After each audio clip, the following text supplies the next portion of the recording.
Welcome to the Burnout Recovery Podcast, a guiding resource dedicated to healthcare professionals on their journey to overcoming burnout. Spearheaded by Dr. Joe Braid, a certified professional coach and rehabilitation physician. Hello and welcome back to the Burnout Recovery Podcast. Today I am absolutely delighted to welcome Chelsea Pottenger, founder and director of EQ Minds, to the podcast. Welcome, Chelsea. Thank you so much, Joe. It is such a pleasure to be here with you this morning. Chelsea, I met during one of her Mindful Communicator workshops in March earlier this year, Unlock Your Voice. And I was so inspired by her engaging, mindful and motivating presence. I invited her to the podcast to share insights on high performance without stress and overwhelm or burnout. Chelsea empowers others to high performance through greater mindfulness. She is a psychology postgraduate, an international motivational speaker, and an accredited mindfulness and meditation coach. And I first came across you reading your book during COVID, The Mindful High Performer. So great to have you here, Chelsea. Thanks, Joe, and thank you for that lovely introduction. It's, as I said to you before, meeting you in person for the first time this March was just such a pleasure to meet other amazing humans doing great work out there. So thanks for all that you do as well. Thanks so much, Chelsea. It was beautiful energy in the room and really fun to see you and Jay riff off each other in the room as well. It was just such a unique, wonderful combo. So yeah, thanks for bringing it all to the room in Sydney. Thank you. Let's start off with your journey to becoming a mental health advocate, and it's really quite personal. Could you share what led you to found EQ Minds and dedicate your career to helping others build resilience and mindfulness?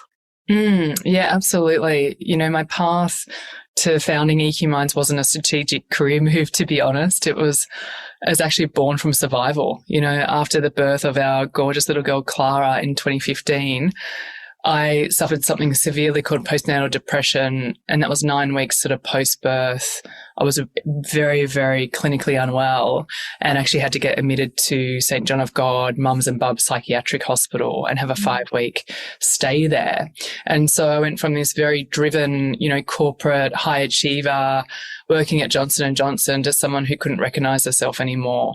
And at my lowest point, and when I got admitted into that hospital unit, I had an addiction to sleeping pills. I had suicidal ideation, and I was so clinically unwell that the safest place I could actually be was laying in a hospital bed. And to be honest, I am so grateful to St. John of God every day. And I still send a thank you card to my psychiatrist once a year with photos of what we're up to and just to say thank you for saving my life, because that 5-week stay honestly changed everything for me.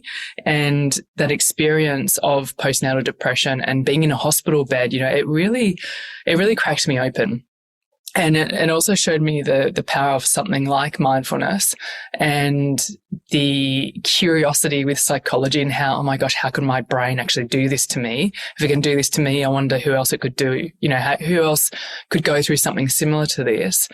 And then how could I use simple science-based, tools to rebuild a life that was calmer? And when I left the hospital, I knew that I couldn't return to the corporate world. It was almost like a sliding doors moment, the movie with Gwyneth Paltrow, Sliding Doors. Yes. And I feel like that in life with these synchronicity moments where you're like, oh, what path do I take? It's kind of like a choose your own adventure. And this choosing of my own adventure was a little bit more serious, I suppose, because the decisions I needed to make was, one, to return back to Sydney, pre-mental illness, that lifestyle of that fast-paced 12-hour days, or do I kind of completely change and go down this other pathway that was more about doing something that was really meaningful for me and something that was almost like the universe has served me up this lesson to pivot me into a completely different career path and lifestyle, to be honest. And so it was my psychiatrist at the hospital stay that's like, Chels, when you leave here, like, what are you going to do? Like, you are such a nice person and, you've been making these weird organic smoothies for all the mothers in here every morning. and she's like, you have a weird fascination with your brain. Like, you're so into anatomy and And she's like, and you've walked through the shoes of a clinically very unwell patient. So you've seen it through the lens of anxiety, depression, suicidal ideation, like you've been in those shoes. If I could give you any kind of invitation, it would be, would you consider going back to study psychology? And that really planted a seed for me, Jo. I really, it was like this flame was then born inside my heart and my stomach of like wanting to help others before they reached the point that I did, in a hospital bed. And so, to be honest, that's how EQ Minds was born. It was a mission to share the tools that honestly saved my life, and now being able to help other people protect their mental health while still performing at their best. Yes. Yeah. Incredible. And thank you for sharing all of that. It's like the birth of Clara and the birth of something else, also incredible, and here for the world, or here to impact lives, as I'm sure your gorgeous daughter does as well. Yeah, she's pretty amazing. I do have rose-coloured glasses when I look at our daughter Clara. Wonderful. Yeah, great. And it's going big. You're international now. You've got a speaking agency in the US as well, and exciting times ahead for you and the family by the sounds of things. Yeah, and it's a real family-led business. My husband's also in the company. We have a small team of 5 in the business. It's a beautiful family-orientated business, to be honest. And I want to do it all with Jay and Clara, like in terms of bringing them on the journey too. And so we're going to the USA for 4 months next year. I've signed a couple of agencies over there, but it's also the impact, like when I was over there in May, no one really speaks about postnatal depression or mental health on the stage. And so when an agency saw me who was in the audience, he said, you are so needed in the USA. And we don't want to live there permanently because we obviously love living in Australia and our family and our good friends are here.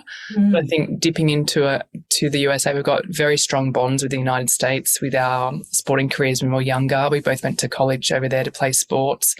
Family in Texas as well. Oh, wow. So we've got some strong associations there. And so I'm happy, I'm quite adventurous, to be honest, Jo. I'm actually a yes woman. So if things come up and it hits our values of like family and health and travel and adventure and some charity work, I'm going to say yes every time. Amazing. Wow. Excited for you all. That's going to be great. In your keynote, The Mindful High Performer, you discuss performing at your best without feeling stressed and overwhelmed. And what would you say are some of the most common misconceptions people have about high performance and its relationship to burnout?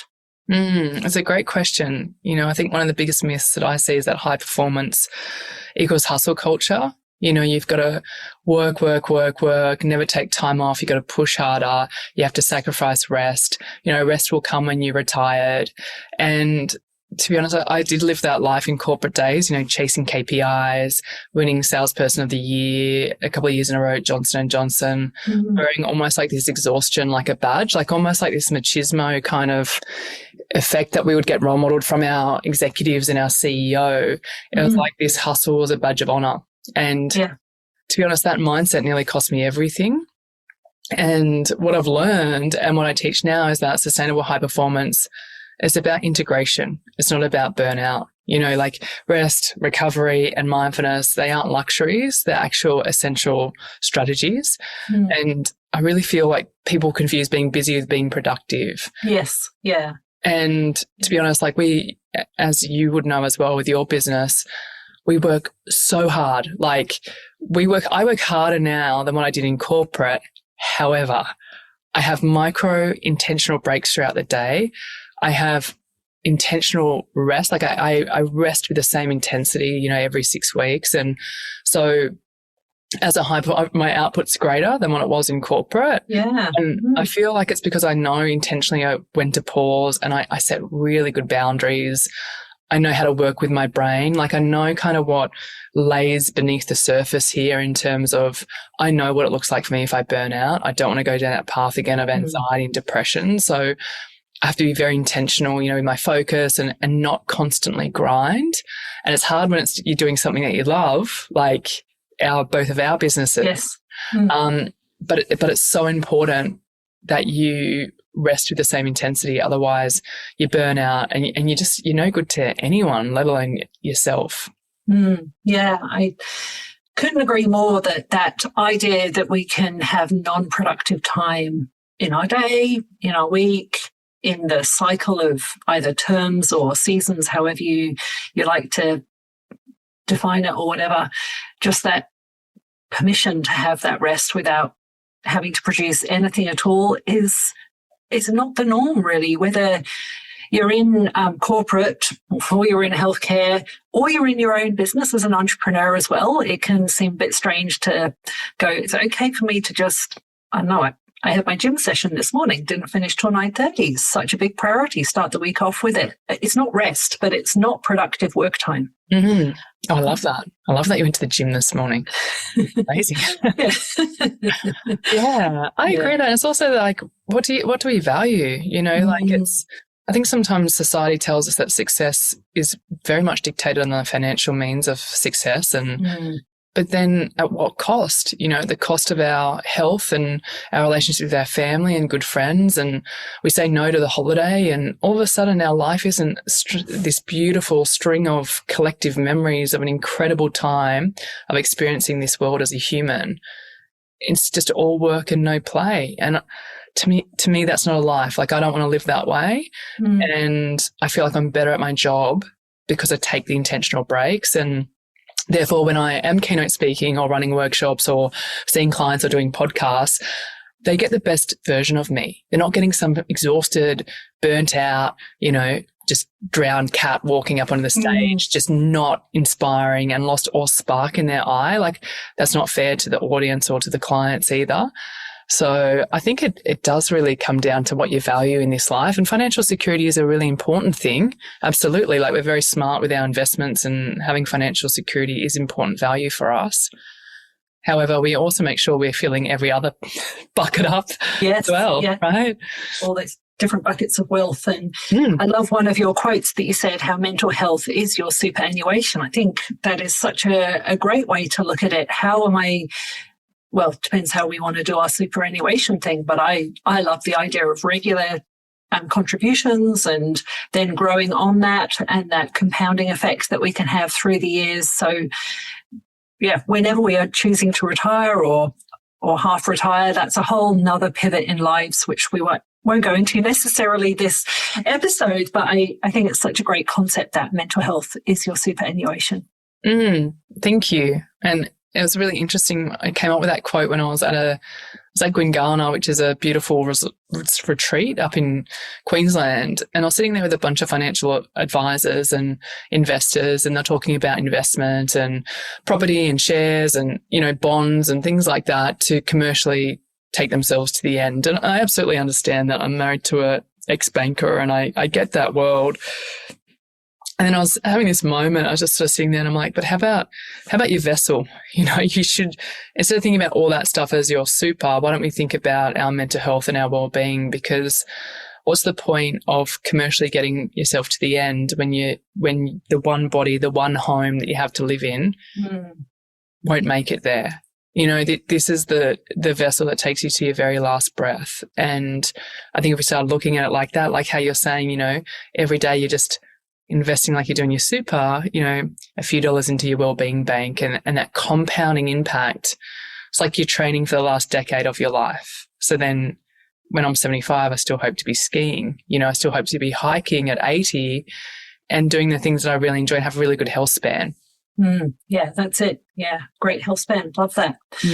So good. Yeah.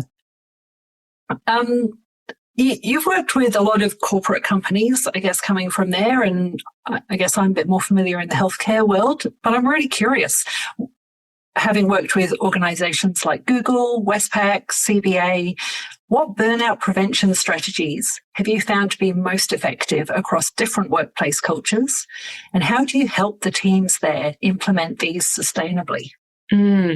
Yeah, it's, I've seen a lot of companies roll out yoga classes and resilience posters, and which are great, but then they wonder, why are people still exhausted and burnt out? And I feel like the strategies that actually stick go a lot deeper than that. First, what I see with what comes to mind, for an example, is an incredible tech company where they redesign the roles around human needs. And so they, well, actually, it wasn't that tech companies do that a lot, actually, where they're redesigning the roles. This might be more relevant for your audience, Joe. When I was working with a hospital group, the doctors told me the biggest burnout trigger actually wasn't the patients. It was unfair rostering. Like, I don't know if that sounds familiar to you. Yeah, absolutely. Yeah. Workloads. Yeah, for sure. Workloads, right? And one of the hospitals co-designed the roster with staff input, and morale lifted almost like instantaneously, like overnight. And it wasn't about actually adding perks. It was about giving people more control and fairness, across that redesign of the role split. And then another one is like they protect people from overwork. At a big bank that we worked with, leaders started to rescheduling, late night emails to go out at 8 a.m. the next morning. Now, this is just such a simple, easy change that everyone can do in their email system. And so even if you're a night owl and you're like, I do my best work at 11 p.m., that small shift, though, if you're scheduling that email from instead of peppering the inbox of your staff at 11 p.m., that small shift, it sends a huge message to your entire workforce, is that you don't have to work till 11 p.m. You don't have to work to 2 a.m. to succeed here. Yeah. It gave people permission to switch off, and over time the whole culture began to shift from burnout to balance. And that was the simplest of things, right? Like, it's these huge overhauls. It's these tiny little things that we can do where people are role modeling what the leaders are doing. Yeah. And so the third one that I feel would be really relevant is the empathetic leadership piece. And empathy, I feel, is a much needed quality in today's world. And this is at a tech company, and it was a manager who started every Monday just by asking the team these 3 simple questions, which were, what's working for you at the moment? What's draining or what's exhausting you right now? And how can I support you this week, or how can the team support you? And that 10-minute check-in completely changed the tone of the team. So at the start, they said that, arrive, everyone's on their phone and no one's doing any they just hit straight up with KPIs. And so what shifted there for them was that people actually started to be, they felt that they were heard, really. And that's one of the best burnout prevention tools that you can have. Yeah. And finally, I think they make mental health resources easy and stigma-free, from employee assistance programs to people like yourself coming in and delivering workshops at the hospitals to, EQ Minds delivering mindfulness workshops. The best companies that I see where the cultures are great and their survey results are really good on engagement. They ensure that success is accessible and normalized. Yes. And so people don't feel like they've got to tough it out, that they're not toughing it out alone. Help is just part of the culture. It's ingrained. It's what we do here. We genuinely care, and we're going to walk the talk, not just talk about it. So, at the end of the day, I just think fixing burnout isn't just about one flashy initiative. I think it's all these small, consistent actions that send a very clear message to the employees: your well-being matters here, and we want you to stay for the long haul. I think it ties in really nicely with the superannuation idea as well. Like that consistency of recognizing regular check-ins. We know that recognition is a workplace risk factor for burnout and work overload, and also fairness. So there's at least 3 out of the 6 common workplace burnout risk factors that you've listed there already. And just that, we're here kind of with you. Don't know if it's we're here for you, but we're here with you. And the accessibility, it's not ivory towers and really separated parts of the workforce. I love that. We're here with you. It's like you're walking alongside the person. Yeah, I love that. That's nice, Joe. Great. Let's keep going with, in your work, you often connect mental well-being with physical health, including gut health. Could you explain this connection and how it relates to burnout prevention? So just for the listeners, I'm not a nutritionist. I am a psychology postgrad student, so I've still got to do my master's as well in psychology. but I've just got a huge passion for the gut-brain axis, and it was my psychiatrist that kind of opened my eyes up about this 10 years ago. And then I just went on a deep rabbit hole at university. And you're right, I don't typically lead with gut health, to be honest, in my corporate keynotes, but to me, it's such a fascinating and crucial piece of mental wellbeing puzzle that I explored it in depth. I wrote about it in my book at the Mindful High Performer. Our gut, as you would know, is called the second brain for a reason. It produces a lot of our serotonin. They say approximately 90%, 50% of our dopamine, our reward motivation chemical, and they're very critical neurotransmitters that regulate your mood and your energy and motivation and things like that. And, when the gut's out of balance, your gut microbiome, whether from stress, poor diet, lack of sleep, excessive alcohol, you've been on a long course of antibiotics, kind of whatever's disrupting it can really trigger inflammation and then disrupt these neurotransmitter levels. And I feel like that is where the link comes into burnout.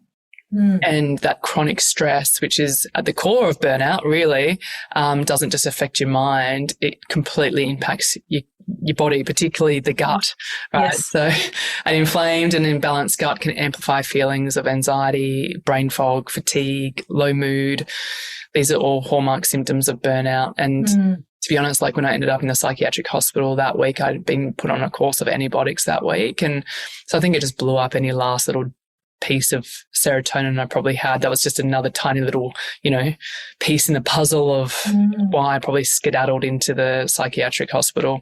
And so I often say that burnout prevention isn't just about managing your calendar. It's also about managing this internal ecosystem. So it's like these simple lifestyle shifts, and it's not like you got to go on this crazy diet. I think, people are so, they get so raised in on okay, I've got to really live a life of deprivation but it's just these simple lifestyle shifts that I feel, like eating a diverse range of plants, reducing processed foods and sugars, and incorporating some form of probiotics and prebiotics through your food, and then being mindful of alcohol intake, right? That they're all lifestyle things that can really strengthen the gut-brain connection. Yeah. And maybe you see this as well in your practice, Jo, in terms of, sometimes people get really about perfectionism and restricted diets. And then, I feel like it's just about understanding that what's happening in your gut can either fuel you, fuel your resilience and make you feel great, or it's quietly going to drain it. And for me, once I became very aware of that connection, I started making very small adjustments, like focusing very much on gut-friendly foods. I'm very conscious of recovery practices. I notice a difference in my energy or focus and emotion if I eat wheat, I've got a gluten intolerance. And so, as you know, I still have a glass of wine on the weekend, or every few weeks I'll have a couple of champagnes with friends. I don't restrict myself completely. I'm I want to go live a beautiful life to 85, to 100. I don't know if that means I can't drink alcohol and, and enjoy my life and not have a coffee. I'm 85 sounds good to me. Yeah. And so I think, with this whole burnout episode, burnout isn't just mental exhaustion, it's really physical too. And so you're just going to be so mindful of the inflamed gut. And as I was saying before, I'm not a dietitian, but I do really believe in respecting that gut-brain connection and what we see in psychology and from a mental health perspective, that these tiny little small shifts, like reducing processed foods, just eating more whole foods, what grandma would have eaten, what she would have seen, that's just not packaged. Just stay away from the pantry. Just eat more whole foods. And just being mindful of alcohol and maybe too much coffee, and it can make a huge difference, right, with how we handle stress. Yeah, absolutely. No, great. Thank you so much for sharing that, because I don't usually delve into the dietary aspects of burnout recovery. So great to hear that you were making smoothies in the psychiatric ward. I was like, wow, okay, I love this. God, a lot happened in 5 weeks by the sounds of it. It was so funny. Honestly, Jay would bring in my little smoothie machine and would have this organic farmer that would drop us off food at 2 a.m. And because we all had insomnia as patients, so I was always by the emergency doors waiting for the farmer to deliver the food. The director of nursing wasn't too happy about it because, it's not an emergency. No, I'm only kidding. But you know what? I formed the loveliest friendships in that hospital, and I just wanted to care for other mums in there as well as caring for myself, and it was something easy that I could do for them. Yeah, great. Wonderful. So coming around to my final question today, which is similar to what I ask all of my guests on the podcast. You teach others about mindfulness and resilience daily. What is one self-care practice or a ritual that you rarely miss in your own life, even during your busiest periods? And how has it specifically helped you prevent burnout? I think you're going to know the answer to this, Jo, because I did it when we were together. For me, it's meditation is my anchor. I do all the pillars, I honor my sleep, I exercise every day, I eat well. But for me, my personal ritual that I never skip is definitely meditation. And I particularly like non-sleep deep rest protocols. And so if I'm doing, this year I've got better boundaries around me, to be honest. But last year it wouldn't be unusual for me to be doing 10 keynotes a week. I was studying at university, finishing up my final exams. I was looking after mum after open heart surgery. I've got a young family. I had a team of 12 that I was managing at the time. And so that was just my bag of busy, right? Like that was just the bag that I was carrying around in that period of time. And the one thing that honestly saved me was doing a non-sleep deep rest protocol just for 10 minutes every day. And that's something that I never skip. Like it doesn't always be, NSDR. It could be something else that I'm doing. But I just make time in my schedule to pause and reset. I literally have it in my calendar. Like my team will see, Chelsea's got a 10-minute meeting with herself. That means she's meditating. We're not going to overbook that with a podcast, a briefing call, a pitch, anything. Like that's her dedicated time. And after everything I went through with postnatal depression, the insomnia, the panic attacks, the hospital stay, I really learned that mindfulness isn't a nice to have in my life. It's my mental fitness routine. And, as we've talked about in this episode, there was a time when I thought productivity meant filling every single minute. Every single minute has to be accounted for. And now I know that stillness is actually when I recharge. And even in the mornings, I no longer listen to a podcast and I'll walk up to get my coffee. I'm literally walking, being grateful, watching the birds. I love birds now. I'm like mid-40s, big into bird watching. And I just take in these little moments. And because the rest of the time I am condensing a lot of information into my brain, but when I get these snippets throughout the day, it really helps me stay calm under pressure, and it really helps me listen to my body. And more importantly, it helps me stop slipping back into old patterns of overworking, and which is definitely a personality thing for me. Like I can go hard. So I have to have these things in my life that actually keep pulling me back to parasympathetic system. And it's a daily reminder that when I do this practice, I'm leading with presence. And the best thing is that my daughter gets a more mindful version of me and a calmer, happier mother. And that has to be worth it, right?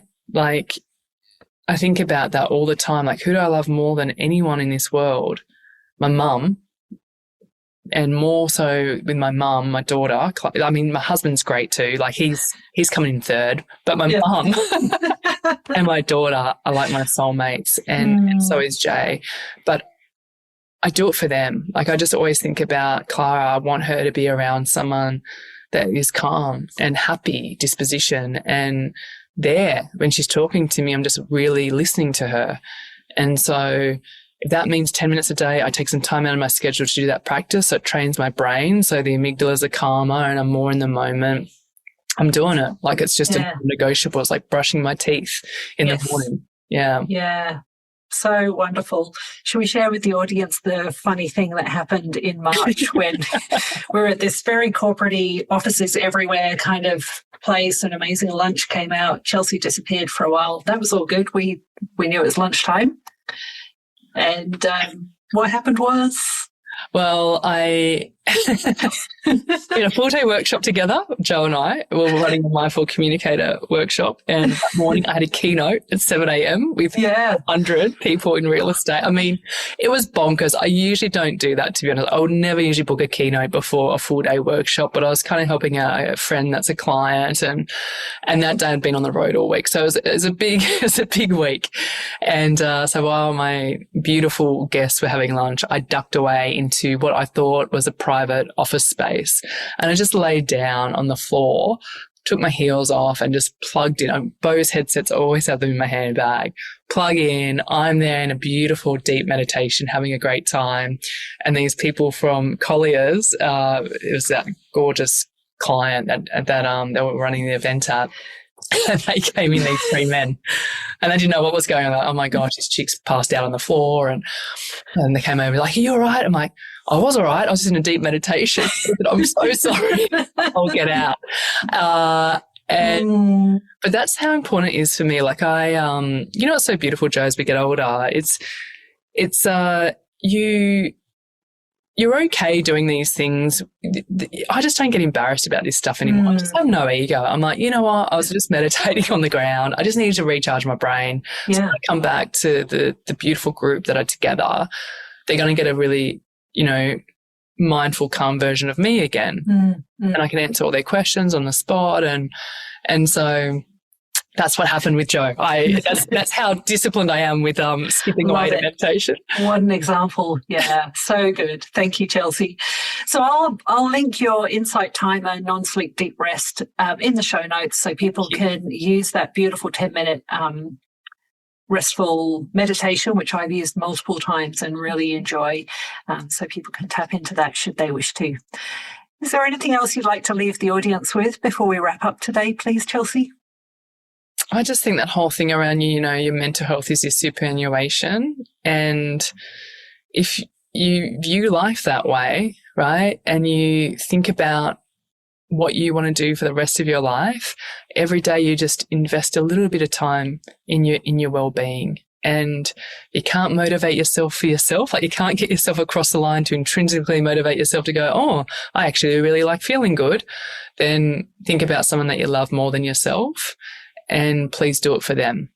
And what I always mean by that is that, I use my daughter a lot as these examples, but, she doesn't deserve a stressed out, anxious, burnout mum. And that's why every day I look after myself. And so she's a very strong intrinsic motivator for me because I love her so much. So if you are like, I just can't, I keep falling off the wagon, I can't make these habits stick, I want you to think about, if you do have children or a niece or nephew, don't you want to be there? Watching them if they graduate from university, say they get married, don't you want to be there with great energy, walking them down the aisle?